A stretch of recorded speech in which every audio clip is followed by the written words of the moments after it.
그리스도 군사의 자세 말씀에 관하여 11번째 시간입니다.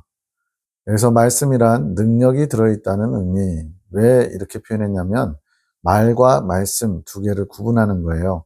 말은 이제 주님의 입에서 나오는 말도 있고 또 저희들이 일반적으로 내뱉는 말도 있는데 왜 말씀이라고 굳이 표현을 바꿨냐면 여기는 주님의 능력이 들어있어서 그 능력이 행해지는 말씀이라는 의미로 말과 구별짓기 위해서 말과 말씀을 나눈 겁니다. 그래서 주님의 입에서 나온 말이 우리가 그것을 받아들이고 또 믿음으로 그것을 받아들일 때 그것이 능력이 돼서 말씀의 능력으로 또 성령의 권능이 나타나는 것, 이것을 말씀이라고 하는 겁니다.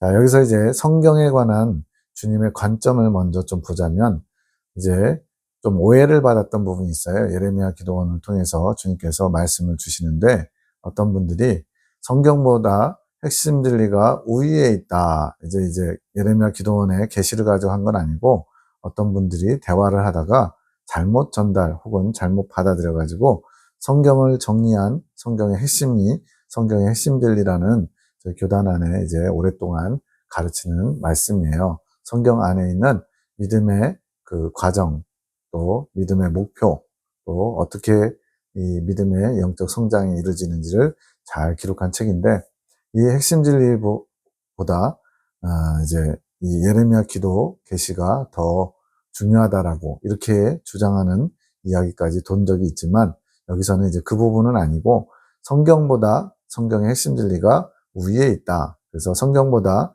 우리에게 주신 말씀을 더 봐야 된다라고 말했다면서 이제 다니던 교회, 예레미야 기도원 분들이 다니던 시교회 분들이 주장하면서 그것이 문제 있지 않느냐.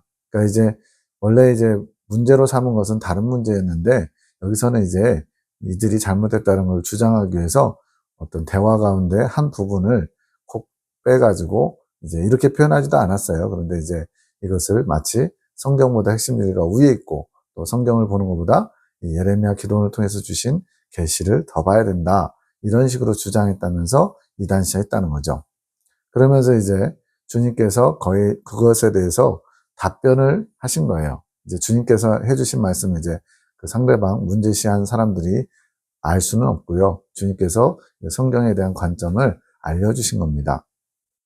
이렇게 이제 분쟁이 생기는 이 상황이 예수님께서 오셨을 때 바리새인들이 율법을 기준으로 판단하면서 예수님이 메시아 되심을 알아보지 못하신 것과 같은 거라는 거예요.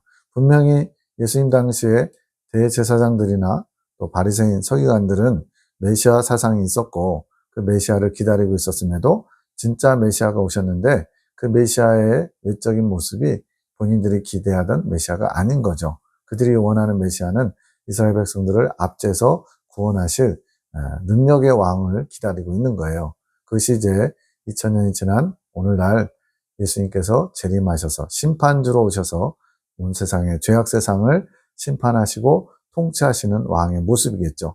근데 초림하시는 예수님은 그 심판주, 강력한 힘을 가진 왕으로 오시기 전에 먼저 모든 인류의 죄악을 담당하기 위해서 어떻게 보면 힘없어 보이고 연약한 희생양이신 속죄주로 먼저 오시게 됐던 거예요. 근데 그것을 알지 못함으로 예수님을 자신들이 기다리던 메시아가 아니다라고 하면서 거부하면서 십자가에 못 박아 죽이게 됐죠.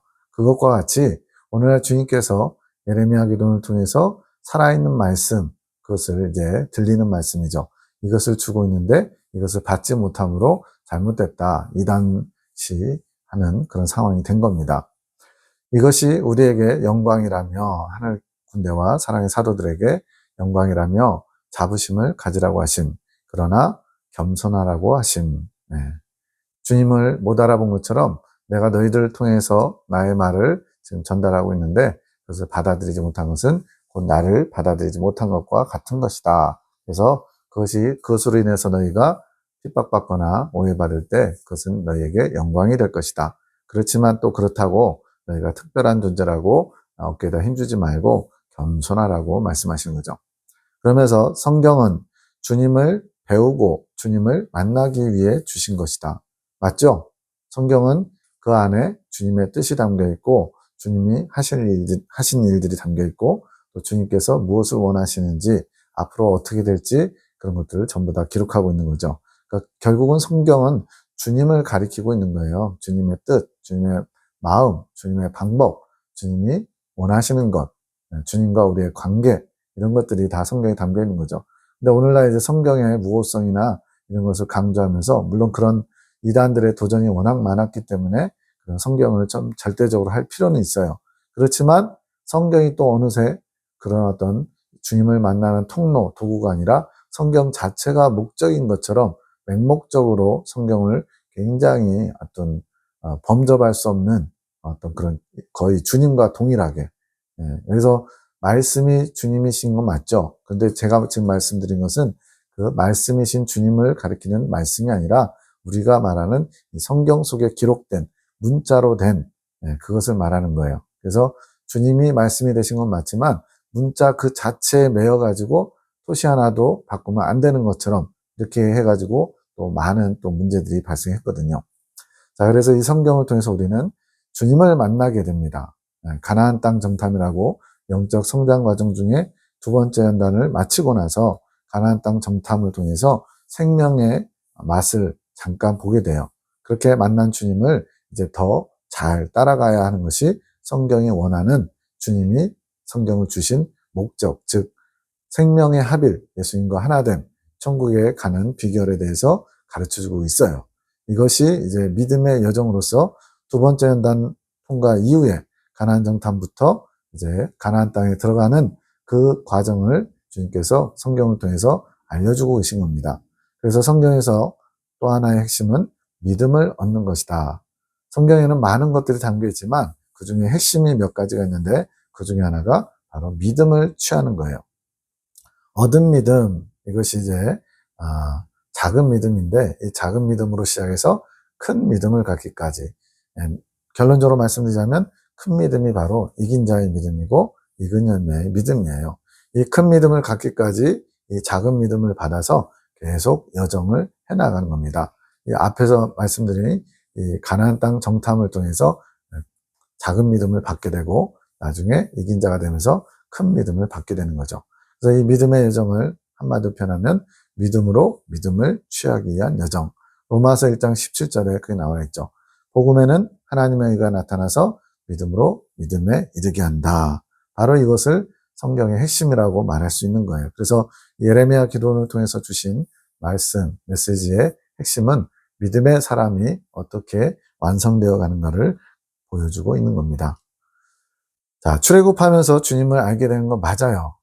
출애굽이라는 건 이제 우리가 예수님을 구주로 영접해서 이제 신앙생활을 시작하는 건데, 주님을 알긴 아는데 어린아이의 아임이에요. 그러니까 아주 단편적이고 아직 성숙하지 못한 믿음이죠. 그래서 이것은 앞에 작은 믿음이 가나안 땅 정탐할 때부터 작은 믿음이라고 표현했는데, 여기는 적은 믿음. 작은과 적은 약간 어감이 어떤가요? 여기서 적다라는 것은 함량 미달이에요. 주님이 원하시는 기준치에 도달하지 못한, 그러나 믿음은 있어요. 그러나 그것 가지고는 주님을 기쁘시게 할 수 없는 아주 함량 미달의 믿음이에요. 이게 어린아이의 믿음이죠. 이렇게 적은 믿음을 갖게 되고 또 성령의 역사를 경험하고 또 성령의 임재도 경험하고, 그러나 이것이 전부는 아니라는 거죠. 시작점인 거예요. 이렇게 해서 주님을 알게 되고서 예수님이 계시는구나, 하나님이 창조주시구나, 이런 걸 경험하면서 주님을 더 원하면 그 어린아이 시장에 머물지 않고 이게 전부가 아닌데 하면서 더 높은 천국, 또 주님에 대해서 더 간절히 알기를 원하면 이것이 이제 구하라, 찾으라, 두드리라, 이런 단계로 나아가게 되는데, 주님을 간절히 찾으면 주님을 만나게 된다라고 했죠. 이렇게 간절히 찾는 자들이 무엇을 마시게 되냐면 르비딤 무리바 생수를 마시게 되는 겁니다. 그러니까 주님을 그냥 원하는 정도가 아니라 그보다는 주님께서 원하시는 분량이 더 많이 있는 거죠. 그 원하는 분량을 주님이 보시고 르비딤 무리바 생수, 두 번째 연단에 들어갈 수 있도록 두 번째 연단 과정의 입구에서 르비딤 무리바 생수를 마시는 은총을 베푸시는 거예요. 그래서 주님을 원함으로써 이제 작은 믿음을 받게 됐는데, 이것도 끝이 아닌 거죠. 여기서 더 나아가 큰 믿음을 갖기까지 계속 믿음이 성장해야 되는 거예요. 주님께서는 당신을 원하고 영적인 것을 추구하는 사람들에게 상해 개념으로 이 르비디무리바 생수를 허락하시는 겁니다. 이거를 이제 성경의 핵심 진리에서는 두 종류의 사람들이 이 르비디무리바 생수를 체험할 수 있다라고 증거하는 거예요. 하나는 도덕적인 완전을 추구하는, 즉 예수님 닮아 인격적으로 예수님 닮은 인격을 원하는 사람들. 또 하나는 도덕적인 부분에서 조금 약하지만 주님을 위해서 살고 죽고 하는 충성심을 가진 사람들. 베드로가 대표적인 사람이겠죠. 이런 두 종류의 사람들이 르비딤 생수를 마실 기회가 주어질 것이다 라고 얘기합니다. 22년 7월 23일에 성경이 모든 것의 기본이 되고 기초가 되는 것은 맞다. 자, 여기까지는 다 동일하게 똑같이 해요. 여기서 모든 것의 기본이요 기초라는 것은 주님의 뜻, 주님을 알고 이제 출애굽 전에 이제 출발해서 주님을 만난 후에 주님과 하나 되어 완덕에 이르는 그 모든 과정이 성경에 기록되어 있습니다. 그런데 이 성경만 가지고 온전히 다 갈 수 있다고 생각하면 안 된다는 거예요. 그것이 모든 것의 완성처럼 생각하면 안 된다. 성경만 있으면 된다는 기준은 주님 보시기에 어리석은 것이다. 성경의 권위를 인정해 주다가 이제 성경만 있으면 되지 뭐 계시라든가 뭐 어떤 환상이라든가 영음이라든가 이런 성령의 은사적인 측면을 무시하는 그런 교단들도 있죠. 무슨 좀 더 정통을 이야기하고 또 고지식한 그런 보수적인 그런 시각과 안목을 가진 교단에서는 성경 외의 것을 인정하지 않아요. 은사활동이라든가 이런 것을. 그런 분들도 있고 또 너무 또 이제 은사나 이런 걸 치중해가지고 성령의 은사가 나타나면 대단히 많이 성장한 사람처럼 또 하나님 쓰시는 일꾼처럼 또 한쪽으로 치우쳐서는 안 되죠. 그렇지만 성경 외의 길도 또 주님께서 성경을 통해서 알려주시는 게 있지만 기본 베이스예요. 그러나 그 외에도 주님께서 때에 따라서 당신의 뜻을 나타내시는 거예요. 여러 가지로. 계시를 통해서 은사 활동을 통해서 하나님은 신실한 일꾼들을 통해서 환경을 통해서 주님은 말씀하신 겁니다. 영적 성장을 이루려면 성경 안에 길이 있어요. 그 영적 성장 과정이 쭉 성경에 다 기록되어 있습니다. 그래서 길을 알게 되고 발견하는 것은 성경을 통해서 알 수 있어요. 그런데 성경에 있는 것만 가지고는 또 더 보충해서 보완해서 필요한 것들이 있다는 거죠. 그래서 이제 제2의 성경에 불리는 철로역정, 존 버년의 철로역정이 바로 그와 같은 거죠. 성경만 가지고 다 되는 존 버년의 철로역정이라든가 영적인 책들을 볼 필요가 없죠. 많은 믿음의 선진들이 자신의 어떤 신앙 경험을 기록한 영적인 독서를 할 필요도 없죠. 성경만 가지고 다 된다면. 그렇지 않다는 거예요. 성경의 안에 다 들어있지만 성경을 더 이렇게 보충해주고 더 많이 이해할 수 있도록 돕는 그런 하나님의 어떤 안배가 있는 거죠. 그래서 그 길, 영적 성장의 길을 이루어가기 위해서는 성경 외에 여러 가지 말씀들을 통해 감추인 것들, 하나님의 말씀을 감추어 놓으셨어요. 그래서 보화를 밭에 감추인 보화다, 또 값진 진주다 이러면서 예수님의 생명이 보화지만 그 보화, 제일 값어치 있고 값을 매길 수 없는 큰 보화를 얻기 위해서는 곳곳에서 작은 보화들을 캐내다가 이제 결국에는 큰 보화, 예수님의 생명을 얻게 되거든요. 이렇게 감춰진 것들을 하나하나 알아가는 데는 성경만 가지고 한다면 다들 성경 박사가 돼야죠. 성경을 뭐 조금도 의심이 안 되고 또 조금도 다 풀리지 않은 게 없을 정도로 성경에 바삭해야 돼요. 그러려면 뭐 신학자들만 영적 성장을 이루어야 되게요. 그래서 성경 외에도 성경을 이해할 수 있도록 돕는 하나님의 여러 가지 말씀들이 나타나는 거예요. 그것이 구약에서는 선지자들을 통해서 때에 따라서 예레미야를 통해서 호세아를 통해서 모세를 통해서 많은 선지자들이 나타나서 당신의 뜻을 나타내신 거죠.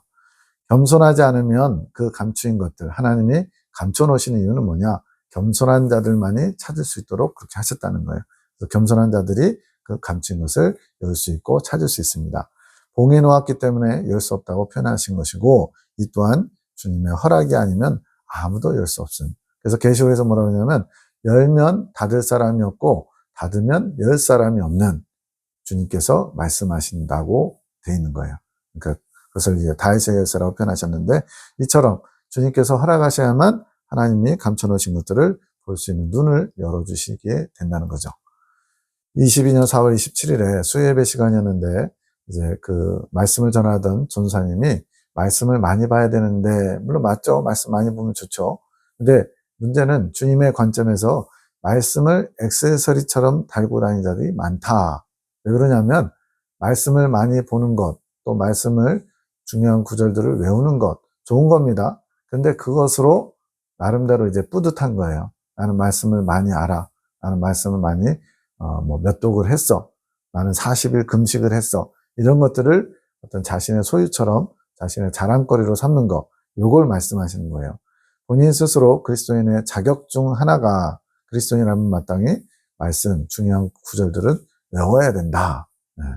이렇게 생각하면서 말씀을 본다는 거예요. 물론 그런 마음은 좋지만, 근데 정작 그 말씀이 가리키고 있는 주님을 더 주목하고 집중하고 주님을 바라보는 게 아니라 그냥 말씀을 많이 외운 걸로 자기 만족에 빠져 있는 사람들이 많다는 거죠. 이것이 주님 보시기에 말씀을 액세서리로 착용하는 거. 주님 기준의 그리스도인은 주님과 함께 날마다 자기 죄를 십자가에 못 박고 부활하는 것이 참된 그리스도인의 모습이라는 거예요.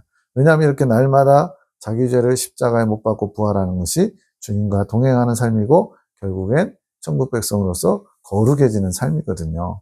그래서 그리스도인다운 삶이란 바로 이런 거에 있는 거지, 말씀을 얼마나 많이 읽었느냐, 말씀을 얼마나 외우고 있느냐, 그것이 하나의 참고사항은 될 수 있을지 몰라도 말씀을 100번, 100독을 했다고 해서 사람이 영적인 사람이 됐다? 물론 그럴 수 있죠. 왜냐하면 바탕이니까. 그렇지만 안 그런 사람도 많아요. 말씀을 하루에 10몇 시간씩 봤다는데 인격도 그렇고 또 주님에 대한 것도 온전히 제대로 알지 못하는 분도 여러 봤습니다. 여기서 이 표현은 성령의 이끌림을 받아서 이렇게 주님이 원하시는 주님과 동행하는 삶을 사는 것이 그리스도인이다라고 주님께서 인정해 주신다는 거죠. 9시 19분에 성경이란 초대교회 때 주신 말씀, 그래서 AD 90년경 요한계시록을 주신 것을 끝으로 이제 우리가 말하는 개신교에서 말하는 성경 66권은 초대교회 당시에 다 확정이 됐죠. 구약의 성경까지 합쳐서. 그러면서 이제 제2의 성경들, 성경 외에 하나님의 뜻을 알 수 있는 것들을 주님께서 또 허락하셨는데, 초대교회의 말씀들, 이 성경에 기록된 말씀들을 이루어갈 말씀들, 아까 영적 성장을 이루기 위해서는 성경만 있어서는 안 되고 성경에 플러스 또 다른 주님의 뜻이 담겨있는 여러 통로들을 통해서 일하신다 그랬잖아요. 그것을 때때에 맞춰서 보내신다. 그러니까 이제 초대교회 때 필요한 말씀이 있겠죠. 또 중세시대에 필요한 말씀이 있고 현 시대에 필요한 말씀들이 있어요. 예를 들어서 바울이 여자들은 교회에서 잠잠하라, 가르치는 건 허락지 않았다. 그 바울 당시에 그렇게 한 말씀은 하나님이 주신 권위가 아닌데도 교회 안에서 서로 가르치려고 하다가 여러 가지 문제가 발생하는 겁니다. 그러면서 이제 여자들에게 교회에서 가르치는 걸 허락지 않았다라는 그 당시 상황 가운데 해석돼야 되는데, 만약 이것을 오늘날 현대에서 여자들은 교회에서 가르칠 수 없다라고 적용해 버리면 어떻게 돼요? 여자 목사, 여자 교사 이런 사람들 다 존재하면 안 되는 겁니다. 그럼 이제 시대착오적이다 그러면서 이제 막 굉장히 많은 문제들이 발생하겠죠.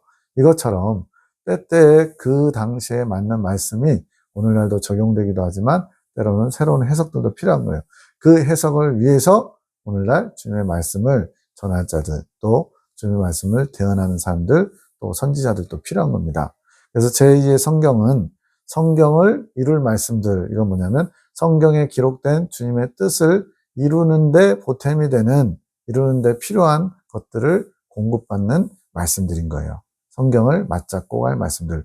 성경의 기준에서 벗어나면 안 됩니다. 그러나 성경에 기록되어 있지 않다고 해서 이거는 인정할 수 없어, 이거는 하나님 말씀이 아니야 라고 해서도 안 되는 거죠. 성경을 보완한다는 것은, 성경은 퍼펙트, 완전 무결해. 성경이 완전 무결하면 성경을 본 사람들은 다 구원받아야죠. 근데 왜 성경을 보다가 잘못된 이단 사상으로 빠집니까? 그래서 이제 개인의 욕심도 있지만 성경을 온전히 볼 수 없도록 또 그렇게 여러 가지 영적인 역사도 있지만 성경만 가지고 모든 것을 다 해결할 수는 없다는 거죠. 이루고자 하는 시대마다 주님께서 주님이 세우신 선지자들 통해서 말씀하시는 것이 바로 제2의 성경들이에요.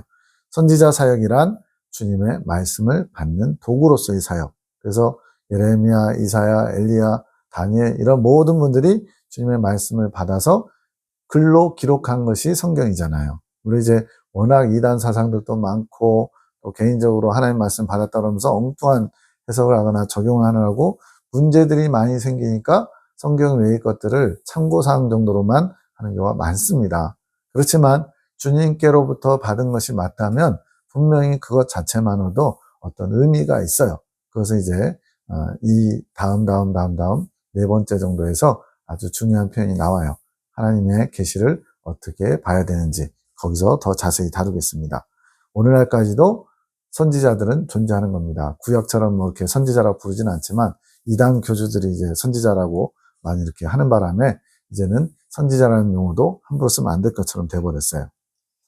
20년 12월 22일 말씀, 선포가 말씀이 된다. 이건 굉장히 뭐랄까요? 무게 있는 표현이에요. 하나님의 말씀이 선포되면 그게 말씀이 된다. 여기서 말씀과 말의 차이를 뭐라 그랬어요? 능력이 담겨 있는 거, 능력으로 나타나는 것을 말씀이라고 했죠. 놀라운 신비. 내 의지로 선포기도 하는 것은 어떨지 모르지만 내 의지로 선포기도 한다? 물론 선포기도 할 수 있죠. 뭐 마귀를 축사하거나 할 수 있죠. 근데 그런 거 말고 성령께서 이끌어 가시는 거, 성령께서 하시고 주님의 때가 되어 선포하면서 이루어지는 거. 이런 게 바로 이제 능력의 말씀이 되는 거죠. 그래서 포인트는 성령께서 하셨다. 성령께서 이끌어 가신다. 내 안에 계신 성령님이 주도권을 가지고 하면 그것이 능력의 말씀이고 또 선포된 말씀이 되는 거예요. 그렇지 않고 단순히 성령과 상관없이 내가 연구해가지고 내가 이것은 대단히 좋은 거야. 이런 식으로 한 거 말고요. 주님의 말씀은 창조이고 말씀이 능력이다. 그래서 처음에 창조할 때 말씀으로 창조하셨죠. 주님의 권능이 말씀 가운데 담겨있기 때문에 그래요. 내게 믿음이 없으면 성경 말씀이 내 삶에 창조되지도 않고 능력이 나타날 수도 없다. 굉장히 중요한 표현입니다. 성경 말씀, 앞에서 말과 말씀을 구별한 것처럼 기록된 성경이 내 믿음이 라는 어떤 소스, 그 어떤 불을 떼는 그런 재료가 없으면 창조되지도 능력도 나타나지 않는다. 이게 무슨 말일까요?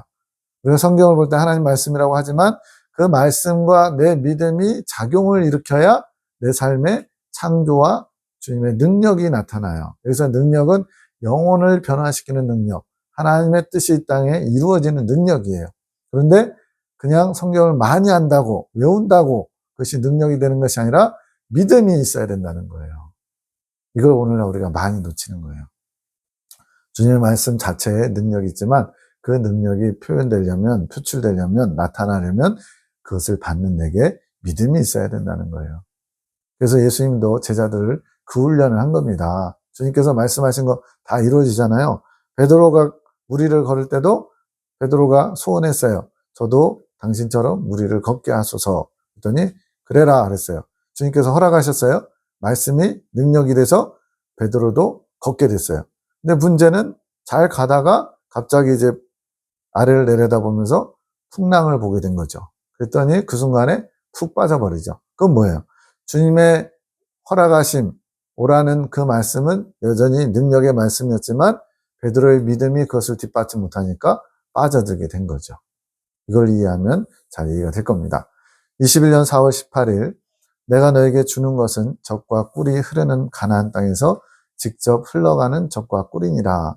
이제 예레미야 기도원에 통해서 주님께서 송원장님을 통해서 주시는 계시와 말씀들이 하나님 나라에서 흐르는 젖과 꿀, 생명과와 생명수와 같은 것이라고 지금 얘기하는 거예요.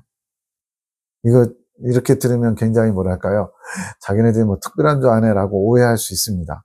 근데 저도 이제 2년 반 동안 이 말씀을 계속 연구하고 접하고 묵상하면서 이제는 이것을 저도 온전하게 다 받아들여요. 정말로 이 말씀들 가운데 하나님의 생명의 양식이 담겨 있음을 느낍니다. 잘 모르신 분들은 그냥 나쁜 말 아니니까 주님을 멀리하라거나 엉뚱한 걸 섬기라는 거 아니니까 말씀을 곡해하거나 또 그것을 자로 재지 마시고 일단은 좋은 말씀들이니까 잘 들어보세요. 그것을 먹는 자들이 그 영의 소생함을 얻게 되는 것이란다. 이 예레미야 계시를 통해서 영혼의 소생함을 경험하게 된대요. 배부르게 되는 것이지 내가 더욱 배부르게 하리라. 내가 새롭게 되어야 할 자들, 목마른 자들, 배고픈 자들을 보낼 것이라. 이건 뭐예요? 영적인 갈망, 영적인 배고픔을 가진 사람들, 즉 주님을 향해서 마음은 있는데 길을 못 찾는 사람들을 주님께서 이 말씀들을 접하도록 이끄시겠다는 거예요. 그들을 새롭게 하며 채우며 배부르게 할 것이다. 말씀으로, 양식으로. 나의 책, 계시의 책들을 준비해라. 전체 시리즈로는 크게 3가지입니다. 하늘군대, 그 다음에 마지막 때 나의 용사들, 하늘 가는 밝은 길이 1, 2, 지금 3가 이제 또 준비되고 있는데, 이거는 이제 예레미야 기도원을 통해서 주님이 주신 말씀들이 정리되는 거예요.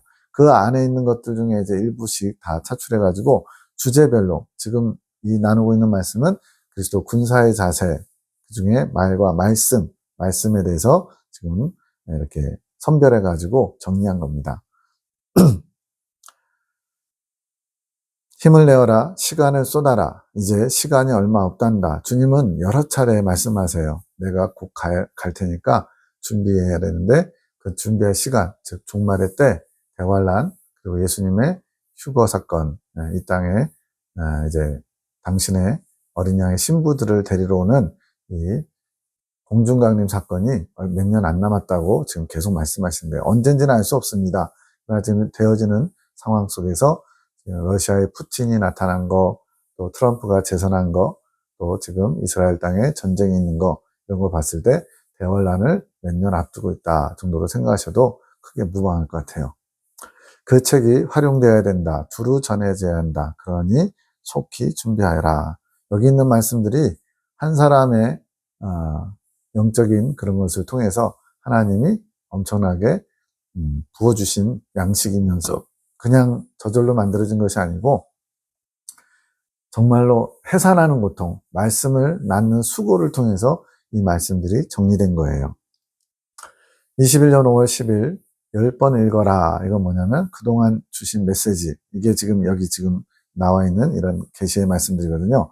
그거를 이제 하늘군대와 사랑의 사도들에게 10번 읽으라고 숙제를 내주셨어요. 왜 10번이나 읽냐? 온종일 주님께 시선을 돌리게 하시려고. 이게 무슨 말이에요? 지금 일하신 분들도 있거든요. 그래서 일하시면서도 이 말씀을 10번 읽거나 또 녹음을 해서 귀로 듣는다. 그럼 계속 주님을 주목해야 되겠죠. 요 훈련 하시는 겁니다. 그러면서 내일부터는 매일 주시는 메시지를 5번씩 읽기. 이 5번이 별거 아닌 것 같지만 페이지로 따지면은 일반 책으로 따지면 한 4페이지, 5페이지 정도 분량인데 이거를 5번 읽는 거는 이것도 보통 신경 써야 되는 게 아니에요. 근데 이것을 통해서 하나님을 계속 주목하고 묵상하도록 훈련하는 거죠. 너희가 그런 자세로 살아야 하느니라. 나의 말들을 생각하며, 여기서는 말씀이라고 말이라고 표현했죠. 아까 말과 말씀의 차이는 말씀은 능력이 담겨 있다라는 거였어요. 즉 하나님의 말씀은 다 능력이 담겨 있다라고 생각할 수 있지만 내가 믿음이 없으면 이건 그냥 말이에요. 내가 믿음으로 그것을 받아들이고 그것을 주님의 말씀이 살아 운동력 있게 만들어야만 그게 말씀이 되는 거예요. 그래서 지금 말들을 생각하며 이랬어요. 하루 종일 묵상하며 나의 뜻을 구하는 그것이 영적인 것이란다. 묵상의 삶이죠. 그러면 너희는 어떻게 살아가고 있느냐? 지금 그렇게 나를 온종일 묵상하며 살아가고 있냐고 물으시는 거예요. 21년 5월 14일 기름등불을 준비하라는 것이 무엇이겠느냐? 마태복음에 이제 기름등불 준비하는 내용이 나오잖아요. 그 대환란장에서 5명의 슬기로운 처녀와 5명의 어리석은 처녀에게 나오는데 기름을 처음엔 다 준비했어요. 근데 이제 더디옴으로, 신랑이 더디옴으로 기름을 더 채워 넣어야 되는데 5은 에이 안 오겠지, 내일 오시겠지 이러면서 준비 안 했어요. 근데 5은 미련하게 남들이 비웃을 만큼 미련하게 계속 기름을 채워 넣었죠. 이러한 기름을 채워 넣는다는 게 뭐냐면 기도를 통하여 성령의 기름 부음을 받는 것이다. 기도는 무슨 기도겠어요? 뭐 자녀 잘 되게 해달라, 남편 승진하게 해달라, 건강을 뭐 지켜달라. 물론 그런 기도도 할 수 있죠. 근데 여기서는 성령의 기름 부음을 채우는 거예요.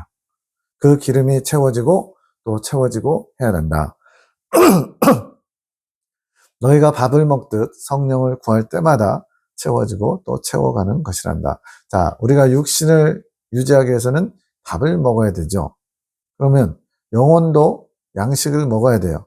근데 영혼의 양식을 먹는 것 또한 성령님께서 이끄시고 도와주셔야만 영의 양식을 잘 먹을 수 있어요. 그걸 위해서 성령님을 구하는 기도를 하는 겁니다. 성령님, 저를 이끌어 주십시오. 오늘 하루도 주님 안에 거하기 원합니다. 성령께서 무엇을 원하시는지, 나를 어디로 이끌기 원하시는지 제가 알 수 있도록 말씀하여 주소서. 그래서 계시록에서는 이 3장에 7번이나 교회는 성령이 교회들에게 하신 말씀을 들을지어다 말씀하시잖아요. 귀 있는 자는 성령의 음성을 들을 수 있어야만 성령님의 인도를 받을 수 있는데, 이 성령을 구한다는 것이 바로 성령의 음성을 듣고자 귀를 기울이는 거죠. 이게 묵상의 삶이고, 이게 자기를 비우는 겸손의 삶이죠. 성령을 구할 때마다 채워지고 또 채워가는 것이란다. 즉 예수님 믿고서 성령이 한번 들어오시면은 끝이 아니에요. 자정하시고 계속 계시는 게 아니라 성령님도 때로는 떠나시기도 해요. 잠시 잠깐. 우리가 범죄할 때 남한테 심한 욕을 하고 미워하고 막 폭력 쓰고 있는데 성령님이 거룩하신 분이 우리 안에 계속 계실 수 있을까요? 온갖 머릿속에 마음속에 또 행동으로 악한 짓을 저지르고 있는데 거룩하신 영이 그것을 가만히 좋다 하면서 무슨 사우나에 계신 것처럼 우리 안에 계실까요? 그렇지 않아요. 성령님도 근심하며 잠시 떠나시기도 합니다. 그러다가 진심으로 회개하면 다시 들어오시죠. 근데 이렇게 광야 성도들은 계속 성령님이 완전히 내주하시지 않고 이렇게 떠나셨다가 또 채워졌다가 왔다 갔다 하셔요. 이거를 계속 유지되도록 하는 것이 바로 성령 충만이에요. 너희가 성령을 구하지 않으면 그 기름이 채워지지 않고 소멸되어 바닥나버리고 마는 것이란다. 차도 마찬가지죠.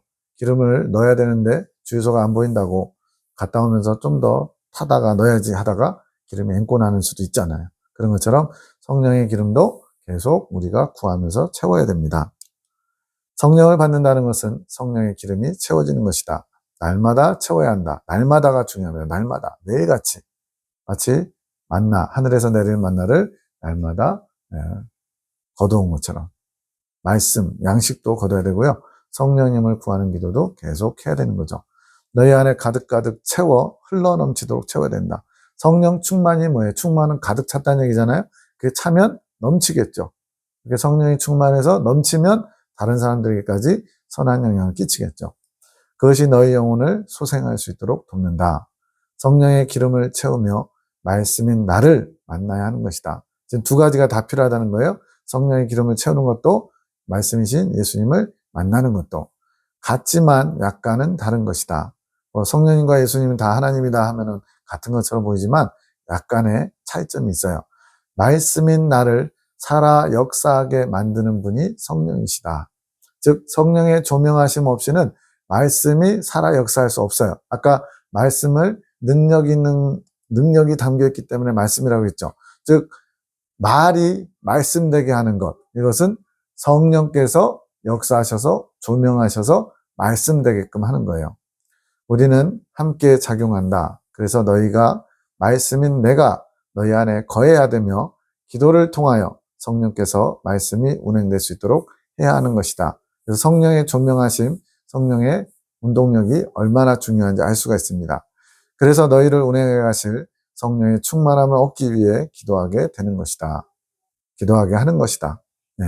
이렇게 성령의 충만함을 얻어야만 그 말씀이 능력으로 나타날 수 있기 때문에 그렇습니다. 너희가 말씀인 나를 만나도 너희 안에 성령의 운행하심이 없으면 그 말씀은 지식이 되고 능력을 이루지 못하는 것이다. 즉 말씀이 아니라 그냥 말로 그치는 거예요. 그렇게 우리는 하나인 것이다. 그래서 너희는 말씀인 나를 놓치면 안 되고 성령을 구하는 기도도 놓치면 안 되는 것이다. 예, 말씀인 나를 놓쳐서도 안 되고 또 그 말씀을 능력 있게 조명해 주시고 그것을 이끌어 주실 성령님의 운행하심도 기도로서 계속 원해야 된다는 거예요. 21년 5월 19일 이제 여기 말씀들을 전부 다 꿈들, 환상들을 다 적어야 되는데 환상은 짧아요. 근데 꿈은 굉장히 길어요. 그래서 내용이 많아서 꿈 자체 내용은 생략하고 그 꿈을 해석한 부분만, 그것도 전부가 아닌 일부만 주제에 맞춰서 설명하려고 합니다. 돌판 자락 꿈이라는 꿈이 있었어요. 그 해석 중에 일부 내용입니다. 거기 보면 이제 식당인데 불판에 여러 음식들이 있는데 그 중에 자라가 놓여가지고 점점 익어가요. 그런 내용이 있어요. 저는 뭐 자라 국물은 마셔봤지만 먹으라고 하면 돈 주고 먹으라 해도 안 먹을 것 같아요. 근데 지금 자라가 왜 이렇게 양식처럼 죽어오냐면, 왜 자라가 양식과 같이 나오나요? 양식이 오더라도, 주님의 말씀이 지금 양식이라고 표현되고 있어요. 내 영을 살리는, 내 영을 살지우는, 양식이 오더라도 태만하면, 게으르면 그 양식을 먹지 못한다. 그러니까 주님께서 예레미야 기도원을 통해서 계시의 말씀들을 계속 주고 계시는데, 그 말씀들을 받아도 먹는데 게으르면 먹지 못한다는 거예요.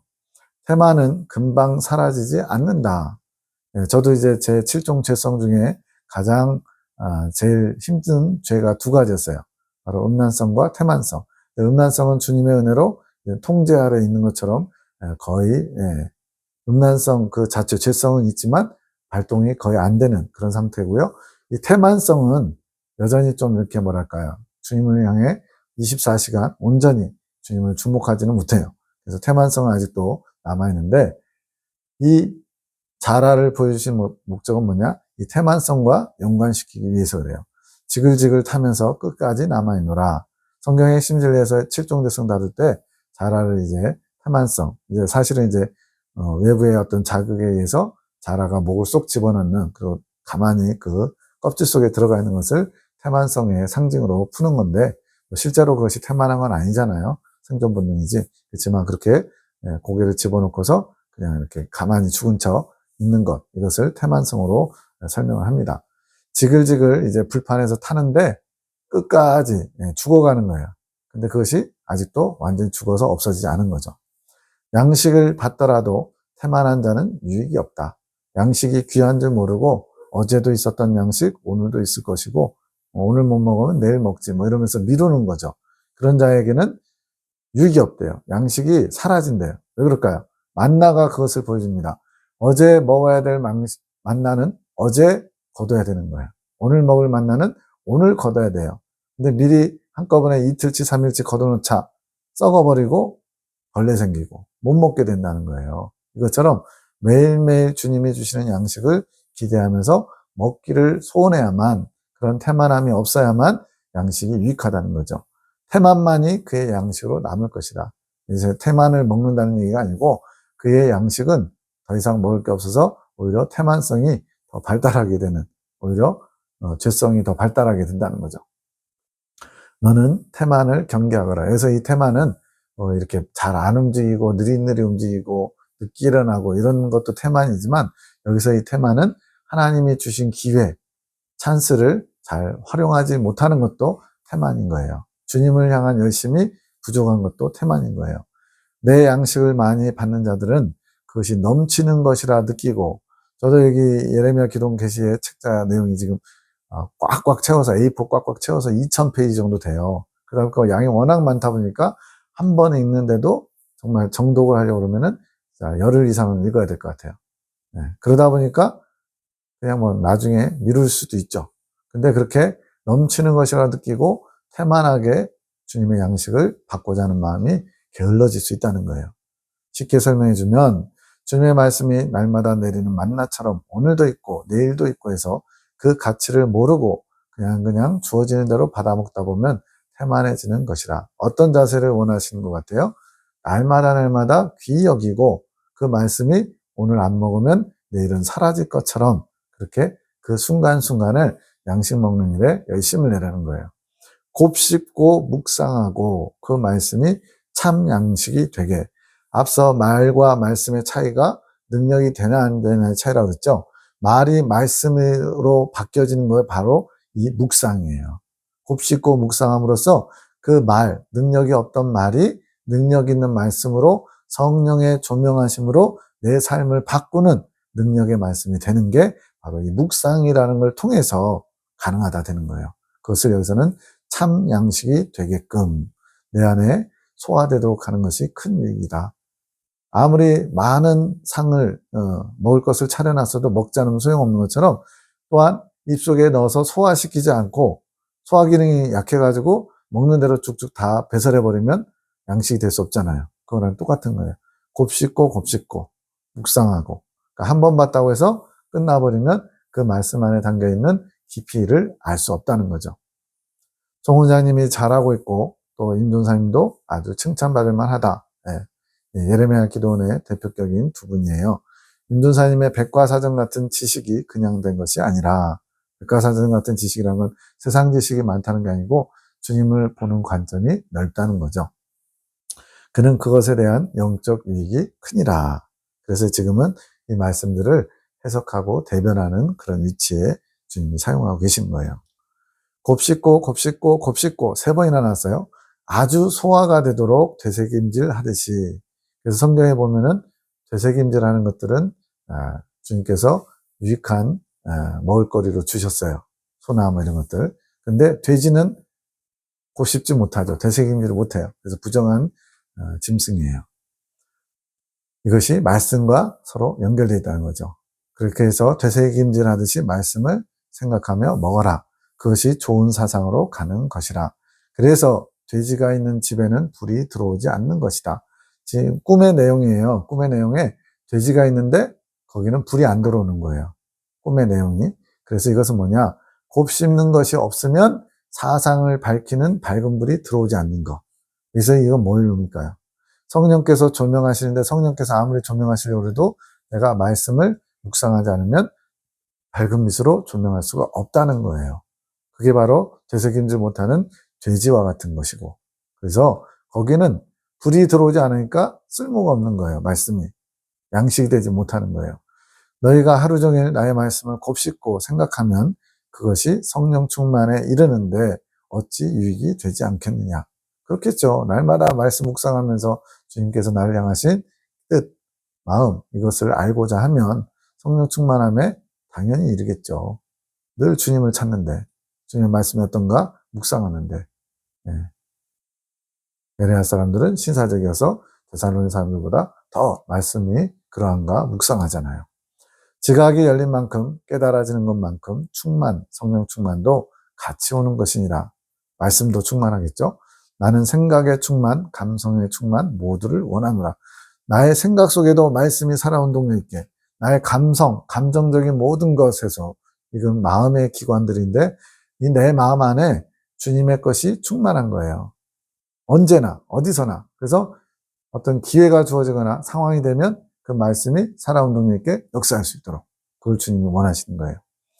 21년 5월 21일 군사학교 2기 사랑의 사도들 가르치는 표현입니다. 장로님 한 분과 권사님 2분. 나의 사랑하는 자녀들아, 너희가 나에게 한마음 한뜻으로 나의 뜻을 구하고 있구나. 지금 군사학교 2기 훈련 중이거든요. 한 달 동안. 진정으로 나를 원하고 있구나. 너희들이 얼마나 연약한지 부족한지 알아가며 나를 의지하고 있구나. 나의 사랑을 구하고 있구나. 이분들을 세우셔서 하나님 말씀으로 훈련하셔서 교회의 사랑의 사도로 본이 되게 하시려는 주님의 뜻이 있었습니다. 너희가 그동안 얼마나 속임을 당하고 살고 있었는지 내가 알려주고 싶었단다. 교회의 기둥 같은 권사 장로님들이니까 나름대로 나 신앙생활 잘하고 있어. 이 교회는 나 없으면 안 들어가. 이런 마음은 아니시더라도 나름대로 이제 뿌듯한 자기 만족이 있었을 거 아니에요. 근데 그게 속임을 당하고 살고 있던 거래요. 다는 그런 건 아니죠. 근데 다만 그 중심에 주님이 원하지 않는, 주님께서 원하시는 것이 없는 그런 모습이 있었던 거죠. 너와 나 사이를 얼마나 가로막고 있었는지 그 실체를 알게 해주고 싶었단다. 주님과 이 사랑의 사도들을 가로막는 실체가 뭐였냐면 너희가 섬겨왔던 굳어진 생각의 사상들, 내가 만든 생각의 사상들. 그래서 생각과 사상의 차이는, 생각은 우리가 하루에도 수백 번, 수천 번 스쳐 지나가잖아요. 내 머리에 잠시 머무른 것들. 근데 그 생각이 계속 자리 잡아서 굳어지면 단단한 사상이 되는 거예요. 이 사상들이 주님께 나아가는데 방해거리, 하나의 그 막힌 담이 되는 거라는 거죠. 이 사상이 얼마나 무서운지 이것들이 너희 안에 우상으로 자리 잡아 너희의 섬김을 받으며 나는 거할 곳이 없게 만들어 왔던 것이다. 우리가 일반적으로 우상 그러면 돈이나 자녀나 이렇게 내 가까운 사람들이나 물질에 대해서 욕심을 내는 거, 주님보다 더 사랑하는 거, 이것만 우상이라 생각했는데 주님은 더 깊이 조명해서 내 안에 옳다고 생각하는 내가 가지고 있는 사상들이 우상이라고 말씀하시는 거예요. 왜 그러냐면 이 사상 때문에 주님을 온전히 알 수 없게 되어버렸거든요. 이 실체들을 알아야 너희가 넘어짐이 없이 갈 수 있다. 나는 두 주인을 섬기는 것을 싫어한다. 성경에 나오죠. 하나님과 재물을 겸하여 섬길 수 없는 것처럼 두 주인을 섬길 수 없다는 거예요. 하나님 중심의 사상과 자기 중심적 사상 두 가지가 공존할 수 없다는 거예요. 너희는 언제나 너희 사상을 주인으로 삼고 또 나도 원하며 왔던 것이다. 사실 많은 사람들이 다 이러고 있어요. 하나님을 사랑한다, 하나님을 원한다, 하나님 뜻대로 살고 싶다.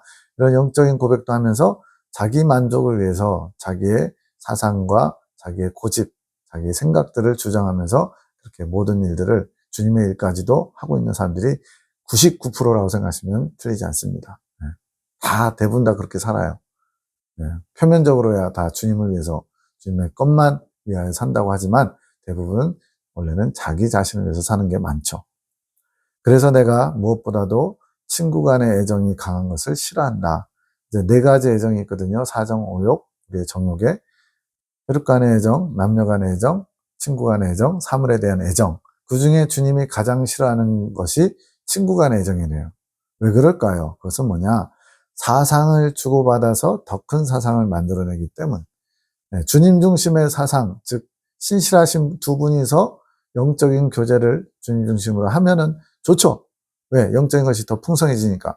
근데 문제는 대부분의 많은 믿는 사람들이 교회 안에서 자기와 비슷한 생각을 가진 사람들끼리 끼리끼리 어울려요. 그러다 보면 이제 주일에 이제 식사를 하는 교회들 같은 경우는 그 식당에서 대화할 때 주님께 은혜 받은 거, 주님을 위해서 살았던 거, 주님이 살지 못했던 부족한 부분, 이런 부분을 나누면서 주님 앞에 바로 서려는 대화보다는 세상에서 뭘 했는지, 무슨 취미 생활을 했는지, 뭐 비트코인을 해서 얼마를 땄는지, 주식이 올랐네, 내렸네, 뭐 이번에 자식이 이번에 장가 가는데 신부, 며느리를 잘 얻었네, 못 얻네. 온통 이런 세상적인 걸로 가득 차 있어요. 정말로. 그러다 보니까 주님 귀에는 얼마나 그게 돗대기 시장처럼 귀에 거슬리시겠어요. 주님을 믿는다 하면서 정작 실체는 주님이 아닌 것들에 많은 시간과 마음을 빼앗기며 살고 있는 거죠. 이것이 더 커져간다는 거예요. 눈덩이가 불어나듯이. 너희가 하는 영적 교제라는 명분 아래 이런 것이 허다한 것이다. 그렇게 되면 나와의 교제가 이루어질 수 없는 것이다. 너희의 사상이 깨어지려면 내가 주는 정금과 같은 말씀들을 묵상하며 그것을 깨닫는 지혜를 구하며 나아갈 때, 자, 사상을 깨뜨리는 비결은 주님의 말씀을 묵상하면서 깨닫고 그것으로 대체시키는 거예요. 내 생각을 버려야죠. 이것만이 우리의 사상이 깨져나갈 수 있어요. 왜? 내가 하는 게 아니라 성령께서 조명하시면서 주님의 권능, 능력이 행하시기 때문에 그래요. 너희 사상이 나의 진리로 자리 잡아 갈 것이다. 이게 주님이 원하시는 거예요. 성경만 읽어서는 이런 내용들을 어떻게 알 수 있겠어요. 그래서 성경 외에 이렇게 주님의 뜻을 알 수 있는 내용들도 영적으로 큰 도움이 된다는 것을 앞에서 말씀드린 거예요. 너희가 지혜가 없기에 성경에 있는 나의 진리조차, 즉 성경 말씀들조차 너희 사상으로 재조명하여, 신학적인 해석도 필요하고 뭣도 다 필요하잖아요. 근데 문제는 주님의 원뜻, 주님께서 그 말씀을 통해서 하고자 하시는 뜻과 상관없는 또는 어긋난 이런 재조명도 있을 수 있죠. 왜냐하면 성령이 조명해야 되는데 자기 사상이 조명했거든요. 너희에게 맞춰 재창조하는 오류를 범하기로 하는 것이다. 이게 아주 심한 존재들이 이단 교주들이고, 정통교회 목회자들도 자신이 옳다고 생각하는 것을 주장하면서 성경을 코에 걸면 코걸이, 귀에 걸면 귀걸이로 아전인수격으로 해석하는 경우도 많습니다. 모든 것에 앞서 나의 도움을 구하며 지혜를 얻도록 하여라. 지혜는 주님을 아는 것이고 주님의 마음을 아는 것이고 성령께서 이끄실 때에 주님의 지혜를 갖게 됩니다. 그래서 이제 영적 성장 과정에 아론의 쌍난지팡이 과정이 큰 지혜를 얻는 과정이에요. 그것은 앞선 영상들에서 자주 많이 설명드렸습니다. 심지어 기도를 시작할 때도 너희의 지혜 없음을 고백하며 성령님께 모든 것을 이끌어 주시기를 의탁드려라. 근데 기본 자세가 겸손해야 돼요. 나는 지혜가 없는 존재입니다. 그래서 지혜는 주님의 뜻, 주님의 마음을 알지 못하는 게 지혜가 없는 거거든요. 그래서 성령님께 조명하심을 구해야 돼요. 말씀을 읽을 때도 깨달을 수 있는 지혜를 구하고, 그래서 성경을 제대로 이해하려면 지혜가 필요한데 이 지혜는 성령께서 공급해 주시는 거예요. 무엇을 하든지 나에게 구하여라. 나에게 구하는 것이 지혜이며 겸손이니라. 나는 좀 알아. 성경 꽤 알아. 많이 외웠어. 나는 몇십 년 동안 성경을 연구했어. 이러면 지혜가 있을 수가 있나요? 자기 사상이 이제 성경을 해석하는 잣대가 돼 있을 텐데. 오늘도 수고하였다. 내가 주는 무교병의 말씀들을 잘 새기거라. 인간적인 사상이 들어가 있지 않은 순수한 하나님의 뜻이 담겨있는 말씀들이라는 거예요.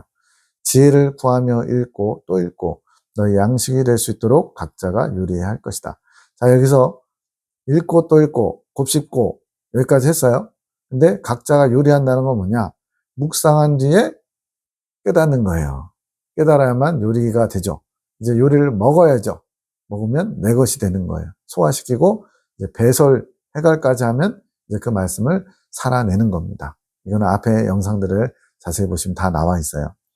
음식을 먹기까지 재료를 요리해야 하는 수고가 필요한 것이다. 이 요리하는 게 묵상이에요. 묵상에서 깨닫는 거. 요리를 정성껏 할 때 맛있는 음식을 먹을 수 있지 않겠느냐?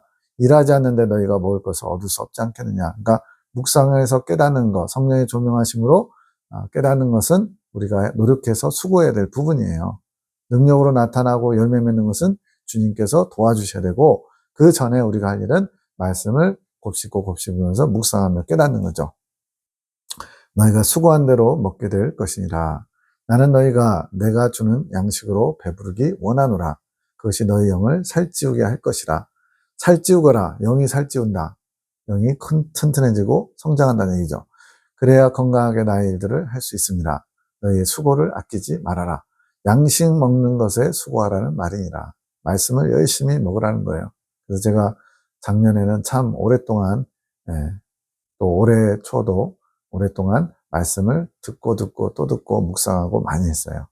그것이 오늘 저에게 양식으로 공급되고 있는 거죠. 오늘도 수고 많았노라. 내가 너희를 얼마나 사랑하는지 잊지 말거라.